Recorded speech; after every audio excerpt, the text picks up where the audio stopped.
আচ্ছা সোহেল ভাই, দেখেন আপনার মাইক্রোফোনটা আমি অন করে দিছি। আপনি তো আমাদের রাইটিং 6.5 পেলেন, তো আপনার 1 মাসের প্রিপারেশন ছিল মেবি। এর আগে কখনো রাইটিং দেখেনও নাই, ধরেনও নাই, ঠিক না? তো আমাদের খান আইএলটিএস এর সাথে আপনার জার্নিটা কেমন ছিল, একটু যদি শেয়ার করতেন আমাদের সাথে। জি, আসসালামু আলাইকুম ভাই, কেমন আছেন? ওয়ালাইকুম সালাম, জি আলহামদুলিল্লাহ ভালো। কেমন আছেন আপনি? আছি ভাই, আলহামদুলিল্লাহ। আমি যদি কমেন্টস বলি, যেটা হচ্ছে আমি আপনার সাথে শেয়ার করছিলাম যে আমি আসলে গত বছর হচ্ছে ওই যে আমি আসলে বেসিক্যালি ফার্মাসিস্ট। তো আমি নরওয়েতে হচ্ছে আমি এই আমার একটা অ্যাপ্রুভালের জন্য হচ্ছে লাইসেন্সিং অ্যাপ্রুভালের জন্য আমি অ্যাপ্লাই করেছিলাম। তো আমি ভাবছিলাম এটা হয়তো বা আরো মানে 2-3 মাস পরে আসবে, বাট ফরচুনেটলি তারা হচ্ছে একটু আর্লি হচ্ছে আমার ডকুমেন্ট গুলো অ্যাপ্রুভ করে দিয়েছে। তো ইন দ্য মিন টাইম হচ্ছে মানে আমার জন্য খুব আর্জেন্ট ছিল যে হচ্ছে আমি মানে আইএলটিএস এ হচ্ছে গিয়ে বসা, যে লিস্ট হচ্ছে আমার 6 যাতে আমার আসে। তো আমি আসলে খুব পাজল ছিলাম যে আসলে আমি কি করব। মানে 1 মাসের মধ্যে তো আমি যতদূর জানি যে আইএলটিএস প্রিপারেশন নিয়ে দেওয়াটা খুব টাফ, তার উপর আবার রাইটিং হচ্ছে আরো বেশি টাফ, সবার কাছে যতটুকু শুনছি আর কি। তো আমি আহ সম্ভবত ইউটিউবে হচ্ছে কি আপনার একটা ভিডিও দেখেছিলাম জাস্ট। তো সেখান আচ্ছা থেকে হচ্ছে আমি আসলে আপনার এখানে হচ্ছে আমি অ্যাডমিশনটা মানে তখনই মানে ইনস্ট্যান্টলি হচ্ছে আমি আপনাকে নক করে হচ্ছে আমি অ্যাডমিশনটা নিয়ে নিই। তো নেওয়ার পর হচ্ছে আমি যেটা মানে বুঝতে পারলাম যে হ্যাঁ অবশ্যই হচ্ছে গিয়া যে একটা বেসিক ধারণা থাকা ভালো, বাট আইএলটিএস আমি যেটা ফেস করতেছিলাম যে গত মানে 1 সপ্তাহ পর্যন্ত মানে ভর্তি হওয়ার আগে যে আমি আসলে কোথায় থেকে শুরু করবো আর কোথায় গিয়ে শেষ করব।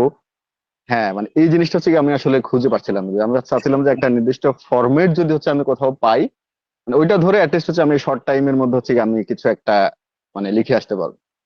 তো আপনার ওই ফরম্যাটটা যেটা আপনি শেয়ার করেছেন, তো ওইটা হচ্ছে আমার সত্যি কথা বলতে যেটা আমার সবচেয়ে বেশি কাজে লাগছে।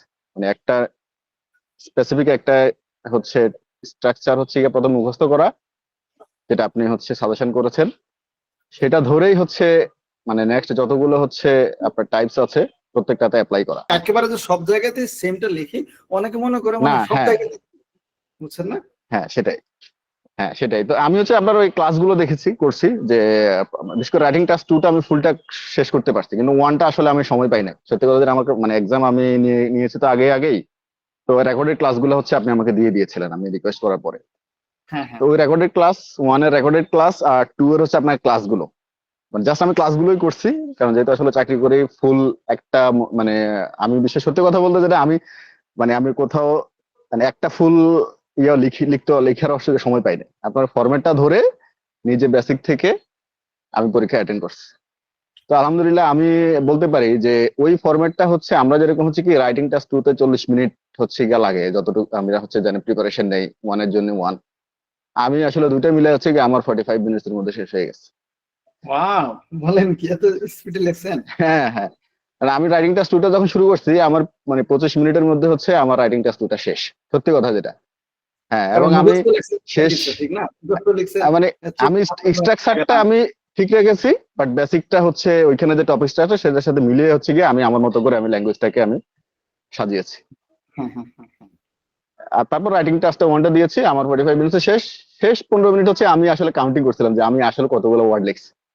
একবারে রাইটিং টাস্ক 1 থেকে শুরু করে 2 পর্যন্ত দেখবো যে 1-এ প্রায় 200 হয়ে গেছে এবং 2-তে প্রায় 350 হয়ে গেছে। কিছু স্পেলিং ইয়ে ছিল মানে কারেকশন ছিল, ওগুলা যখন কমপ্লিট করতে পারছি এই 15 মিনিটের মধ্যে, আমি আসলে এক্সপেক্ট করি না যে হচ্ছে গিয়ে 6:30 চলে আসবে এত শর্ট টাইম মধ্যে, বাট আলহামদুলিল্লাহ যে আপনার ওই গাইডলাইন্সটা কাজে লাগছে। আচ্ছা, যেহেতু আপনি টাস্ক টু এত কম সময় লিখে ফেলছিলেন, তাহলে আর একটা প্যারা লিখলেন না কেন? আমার একটা সাজেশন থাকে না, যে ধরেন ফরম্যাটটা বোর্ড হতে লিখবেন, সাথে যদি নিচ থেকে আরো কিছু কথা তো থাকে না, একটা কোশ্চেনের আশপাশে অনেক কিছু লেখা থাকে, এটা করতে পারলে তো আপনি হ্যাঁ, হ্যাঁ। আরেকটু করে ফেলতেন হয়তো। না আমি আসলে সত্যি কথা যেটা আমি আসলে মানে খুব মানে সিরিয়াস প্রিপারেশন নিয়ে গেছি তা না। আমি হচ্ছে জাস্ট হচ্ছে মানে লেখাটা হচ্ছে গিয়ে শেষ করব, হ্যাঁ এই একটা প্রিপারেশন নিয়ে গিয়েছিলাম। তো যখন আচ্ছা। লিখছি দেখি 350 ওয়ার্ডের মতো হয়ে গেছে, মানে আমার কাছে মনে হচ্ছে যে মানে ইটস কোয়াইট এনাফ ফর 6.5, আমি যতটুকু এক্সপেক্ট করছি আর কি। হ্যাঁ হ্যাঁ তো হ্যাঁ। সেটা 6.5 আসছে দুইটা আমি মিলে। আলহামদুলিল্লাহ আলহামদুলিল্লাহ। তো আমরাও খুশি যে আপনার রাইটিং এ 6.5, বাট বাকিগুলোতে আমি মোটামুটি সত্যি ভাইয়া যেটা বলতে আমি বলি যে আমি যদি রিডিংটা হচ্ছে করতে পারতাম আপনার এখানে, কারণ আমার আসলে টাইমটা খুব শর্ট ছিল, তাহলে আমার জন্য খুব কাজে আসতো। কারণ আমি রিডিংটা কিন্তু 18 তারিখের হচ্ছে এক্সামটা আমার ছিল, মানে লাস্ট 18 তারিখে রিডিংটা কোয়াইট একটু ডিফিকাল্ট হয়েছিল, আমি যতদূর জানি সব যারাই অ্যাটেন্ড করছে সবাই বলছে 18 তারিখের এক্সামের রিডিংটা খুব টাফ হয়েছে। তো রিডিংটা হচ্ছে আমি যদি কোচিংটা করতে পারতাম অ্যাটলিস্ট আপনার এখানে, তাইলে ওইটা ভালো হয়। ওইটা আমার খুব একটা ভালো আসে নাই, আমার 5.5 আসছে সত্যি কথা যেটা। হ্যাঁ সোহেল ভাই, আমার এখানে যারা রাইটিংটা করে সবাই বলে পরীক্ষার পরে, ভাই আপনি আমাকে জোর করে কেন রিডিংটা দিয়ে দিলেন না? আসলে তো জোর করে দেওয়া হ্যাঁ, যায় না, বা অনেকে বলে ভাইয়া যদি রিডিংটা করতাম তাহলে হয়তো আরেকটু ভালো হতো। যাই হোক, আপনার যেটা হয়েছে আলহামদুলিল্লাহ, আপনার তো চলতেছে তাই না? হ্যাঁ, আমার ওভারঅল 6টা দরকার ছিল, ওইটা আসছে। আলহামদুলিল্লাহ, এনাফ এনাফ। অনেকের ধরেন দরকার হচ্ছে 7, সে যদি 6.5ও পায় তার কাজ হয় না, কিন্তু তার 6 দরকার, 6 হয়ে গেলে আলহামদুলিল্লাহ হয়ে যায়। আপনার জন্য অনেক শুভকামনা সোহেল ভাই, আমাদের জন্য দোয়া রাখবেন জি ভাই, ইনশাআল্লাহ। দোয়া রাখবেন।